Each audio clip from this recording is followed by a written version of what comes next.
Growing up as a Canadian immigrant in Texas was quite challenging. While I didn't notice the differences between my peers and I began to notice the striking differences me and my peers with different ethnicities as I grew older. I grew up in a small town of Garland, Texas, about 30 minutes away from Dallas. This is where I met a lot of my childhood friends. In this small suburban city, we shared memories of our adolescence. For starters, I was one of the few Black people in our entire school. This definitely came with some challenges. The lack of diversity in my school made me question and examine the inequalities between racial and ethnic groups in the U.S. In this, I found the differences between different ethnic groups, particularly those within the African American community. My memories as a Black woman in Texas has inspired me to present the hidden inequalities of racial and ethnic disparity. Before I can begin to display the inequalities between racial groups, it is important to include the informational background regarding how the U.S. conducts the measurement of race and ethnicity. According to the textbook, The Family, Diversity, Inequality, and Social Change by Philip N. Cohen, the U.S. government counts 5 distinct races: white, Black, American Indian or Alaska Native, Asian, and Native Hawaiian or Pacific Islander, and allows people to identify with as many of these races as they like.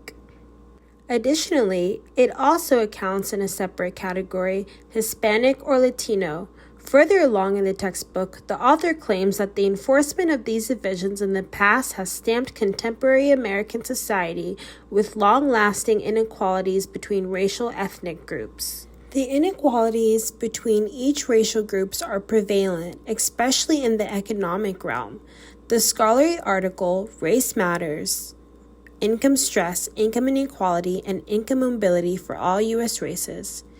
The authors are the first to derive an in-depth analysis of income inequality and mobility by race and ethnicity using data that 1. Includes an administrative source of income for the population of U.S. income tax filers, 2. The race and ethnicity of each observation, 3. A long continuous time frame of 15 years which individual income trajectories can be tracked, and 4. Income data that are not top-coded or otherwise censored. The authors found that whites tend to have disproportionately large share of income, and all other races accrue a disproportionately large share of income at the bottom 10% and 1% of the overall income distribution. Blacks, American Indians, and Hispanics are consistently at the low end of the total income distribution compared with whites, Asians, and those in the other group. Despite this, racial and ethnic income inequality continues to be one of the most important unaddressed topics in economics. While various studies have arose to address income inequalities in the United States, little work has focused on differences by individual race and ethnicity. Records from income tax filings alone cannot be used to evaluate how inequality varies between or within racial and ethnic groups. These income inequalities continue to be prevalent in our society, highlighting the hidden inequalities of racial and ethnic disparity. These disproportional trends even seep into our criminal justice system, with educational background playing a huge significance on imprisonment rates. According to the article, Mass Imprisonment and the Life Course, Race and Class Inequality in U.S. Incarceration, the risks of incarceration are highly stratified by education. Among Black men born between 1965 and 1969, 3% of whites and 20% of Blacks had served time in prison by their early 30s. Among Black men born between this period, 30% of those without college education and nearly 60% of high school dropouts went to prison by 1999.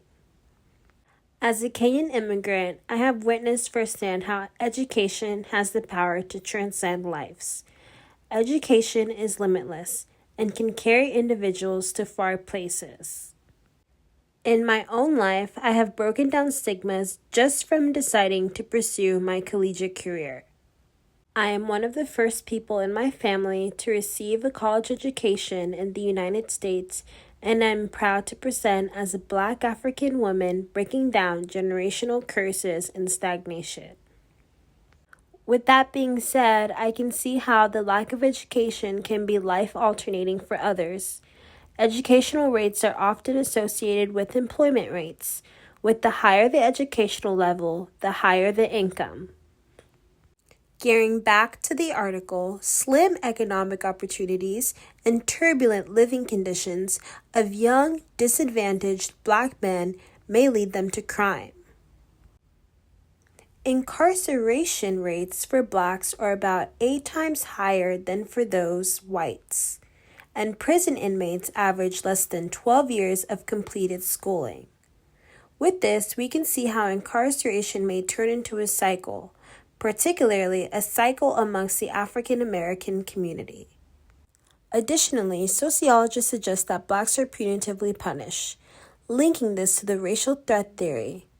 This theory suggests that an increase in ethnic diversity in a community threatens the ethnic majority of the community. With this being said, researchers have also found that states with large white populations also tend to incarcerate Blacks at a higher rate. While these statistics highlight the disparities between different ethnic groups, particularly those of African Americans, opposing opinions do not recognize these disproportions.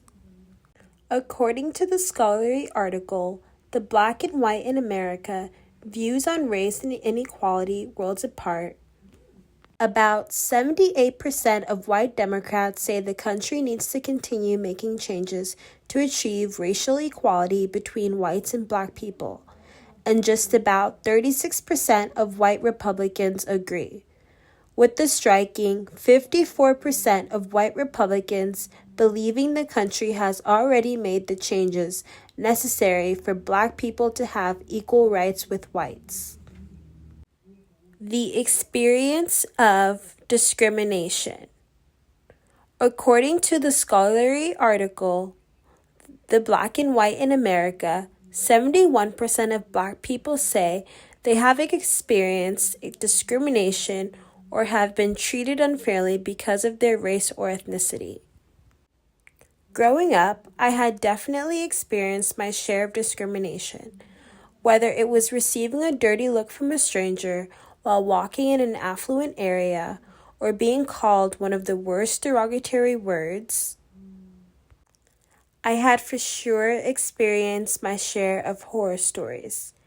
As a child, I couldn't understand why people would treat me differently, and most importantly, why I was starting to feel different.